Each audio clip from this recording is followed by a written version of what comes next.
bathroom twice. She had a really distinctive sob, high and breathy like a little kid's, even though Felicia was 18, 2 years older than me. I'd left her alone before, figuring that it was every girl's right to cry in a public bathroom from time to time. But tonight was prom night, and there was something really sad about sobbing in formal wear. Besides, I developed a soft spot for Felicia. There was a girl just like her at every school I'd ever been to, 19 and counting. And while I may have been a weirdo, people weren't mean to me, they mostly just ignored me.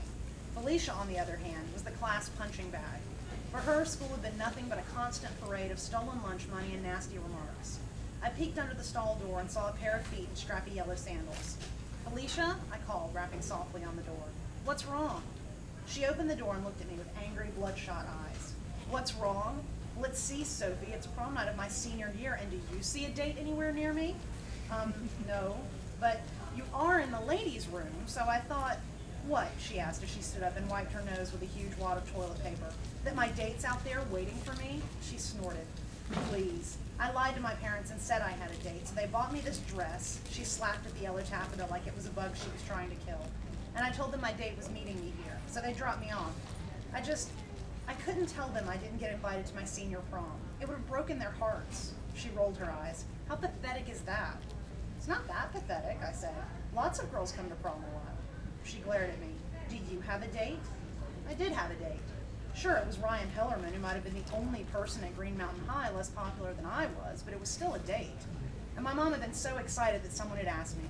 She saw it as my finally making an attempt at fitting in. Fitting in was really important to my mom.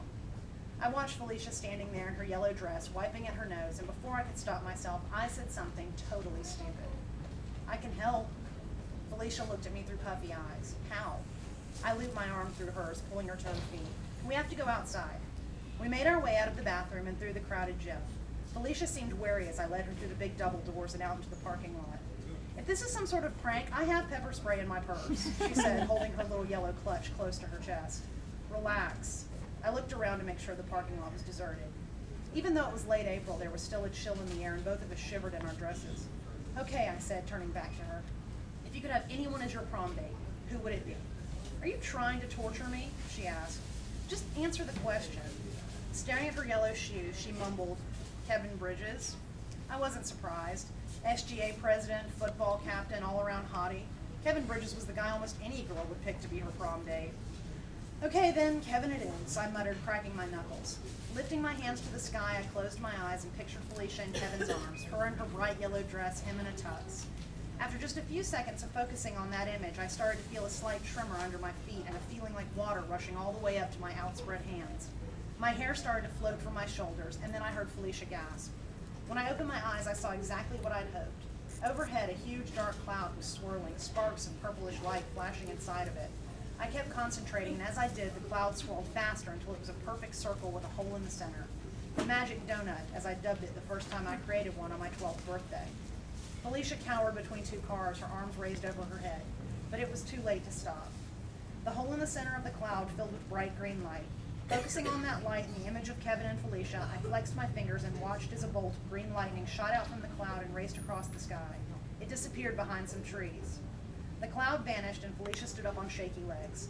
What was that?" She turned to me wide-eyed. "Are you like a witch or something?"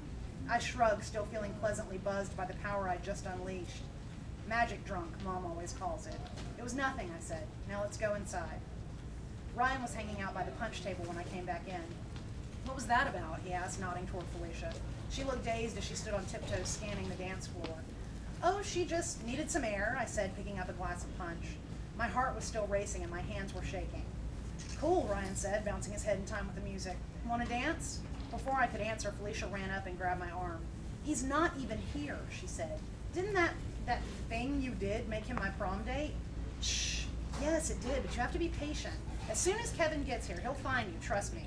We didn't have to wait long. Ryan and I were only halfway through our first dance when a huge crash echoed through the gym. There was a rapid succession of loud pops, almost like gunshots, that sent kids screaming and diving under the refreshment table. I watched the punch bowl plummet to the floor, splashing red liquid everywhere. But it wasn't a gun that had made the popping sounds. Balloons, hundreds of them. Whatever had happened had sent the huge balloon arch sweeping to the ground. I watched as one white balloon escaped the carnage and rose into the rafters of the gym. I looked over and saw several of the teachers running for the doors. which weren't there anymore. That was because a silver Land Rover had crashed through them. Kevin Bridges staggered out of the driver's seat. He cut both his forehead and his hand and was bleeding on the shiny hardwood as he bellowed, "Felicia! Felicia!" "Holy crap," Ryan murmured. Kevin's date, Caroline Reed, scrambled out of the passenger side. She was sobbing. "He's crazy," she shrieked. "He was fine, and then there was this light, and then..." She broke off into more hysterics, and I felt sick to my stomach. "Felicia!" Kevin continued to scream, wildly searching the gym. I looked around and saw Felicia hiding under one of the tables, her eyes huge. I was careful this time, I thought. I'm better at this now.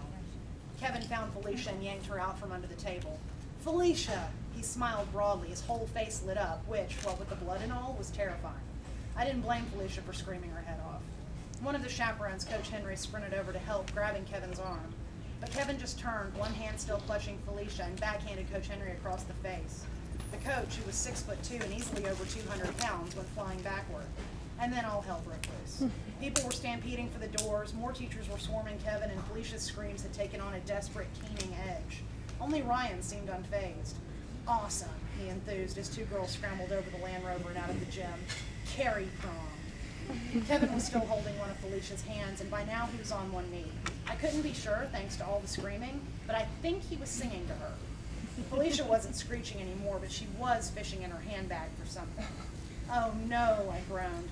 I started running toward them, but slipped and fell in the punch. Felicia whipped out a small red can and sprayed the contents in Kevin's face.